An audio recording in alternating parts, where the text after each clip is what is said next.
বাংলাদেশ ধান গবেষণা ইনস্টিটিউট কর্তৃক সম্প্রতি উদ্ভাবিত ব্রি ধান ১১৬ বড় মৌসুমের উচ্চ ফলনশীল একটি নাবি জাত। জাতটি ব্রি ধান ৯২-এর সমসাময়িক একটি দীর্ঘ জীবনকালের জাত। এর গড় জীবনকাল ১৫৪ দিন। এ জাতের চালের আকার আকৃতি মাঝারি চিকন এবং ব্রি ধান ৯২-এর চালের চেয়ে সরু। গাছ শক্ত ও মজবুত বিধায় এ জাতটি সহজে হেলে পড়ে না। এ জাতের ডিগ পাতা খাড়া ও লম্বা হওয়ায় ধানের শীষ ওপর থেকে দেখা যায় না। ধান পাকলেও এর পাতা সবুজ থাকে। প্রস্তাবিত জাতের ফলন পরীক্ষায় ১০টি অঞ্চলে এটি ব্রি ধান ৯২-এর চেয়ে প্রায় ১৩.৭৫% বেশি ফলন দিয়েছে।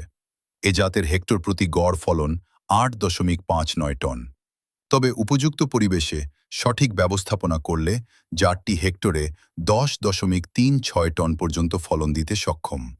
এর চাষাবাদ পদ্ধতি ব্রি ধান ২৯ ও ৯২-এর অনুরূপ হওয়ায় এটিকে ব্রি ধান ২৯ ও ৯২-এর বিকল্প হিসেবে আবাদ